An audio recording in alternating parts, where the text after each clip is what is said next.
Bonjour à tous, aujourd'hui nouvelle vidéo puissance, qui est le plus puissant entre Goldie Roger et la marine. On est dans un shonen, le personnage qui devient le roi des pirates doit être le plus puissant. Imaginons que Goldie Roger utilise son Haki des rois sur tout Marineford. Je vous le confirme, il couche tout le monde. Le Haki des rois mental est utilisé pour des personnages bien plus faibles. Si les personnages sont extrêmement faibles comparés à un autre personnage, ce Haki des rois aura des effets dévastateurs. On nous explique que plus la différence entre deux personnages est immense, plus le Haki des rois affectera le personnage plus faible. Goldie Roger avait le niveau de Barbe Blanche Prime qui était déjà plus puissant que les Yonko. Barbe Blanche Vieux a le niveau Yonko d'après les dires de Garp. Barbe Blanche Prime est beaucoup plus puissant. Et Goldie Roger qui rivalise avec ce Barbe Blanche est forcément encore plus puissant quand il n'est pas malade. Rien qu'avec ces faits, on se rend compte que Goldie Roger avait vraiment une puissance exceptionnelle. Shanks imite Goldie Roger. Pour moi, Shanks n'a pas reproduit que le Kamusare. Il aurait reproduit un coup de HDR mental de Goldie Roger. Il a reproduit la même chose contre Aramaki. Goldie Roger à l'époque utiliserait le HDR mental pour soumettre ses adversaires. Je pense que tout comme Shanks contre Aramaki, Goldie Roger aurait pu utiliser du HDR mental contre Monkey D. Garp. Et donc Goldie Roger avec son HDR mental pouvait soumettre Monkey D. Garp. Shanks est caractérisé par le Haki des rois.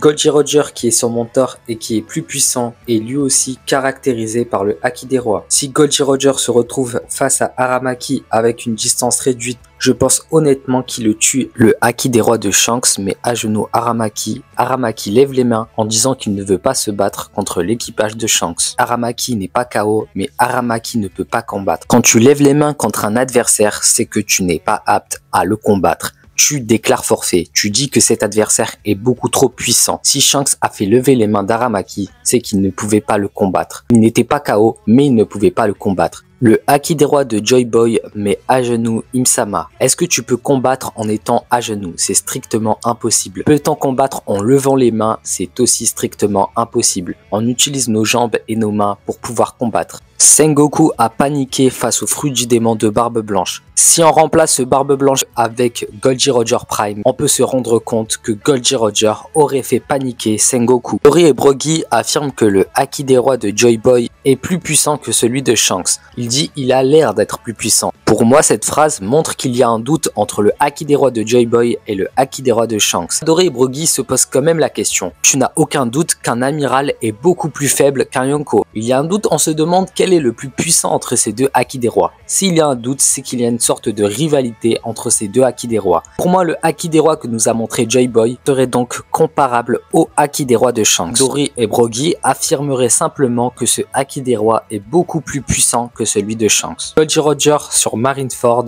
pourrait annuler les fruits du démon des amiraux. Si Shanks à distance détransforme Aramaki, Goldie Roger Prime sur Marineford détransforme tous les amiraux. Shinjao sans sa pique a perdu énormément en puissance. Et je pense que les amiraux sans leurs fruits du démon perdent aussi énormément en puissance. Les fruits du démon des amiraux les caractérisent. Barbe Blanche surnomme Akainu Magma Boy. Akainu utilise du magma sur chaque attaque. Avec le chien ardent, il réussit à blesser Barbe Blanche. Sa vision de la justice coordonne parfaitement avec son fruit du démon. Une justice brute qui est impériale et bouillonnante. Shinjao Prime avec sa pique sur son crâne a le niveau commandant. Shinjao Prime sans sa pique a le niveau vice-commandant. Et donc sans leur fruit du démon, les amiraux auraient au maximum le niveau Shichibukai. Au minimum, ils auraient le niveau vice-amiral. Roger Prime se retrouverait contre 5 niveaux Shichibukai. Dans un SBS, Eiichiro Oda nous révèle l'un de ses fantasmes. Et l'un de ses fantasmes, c'est d'avoir des personnages vieux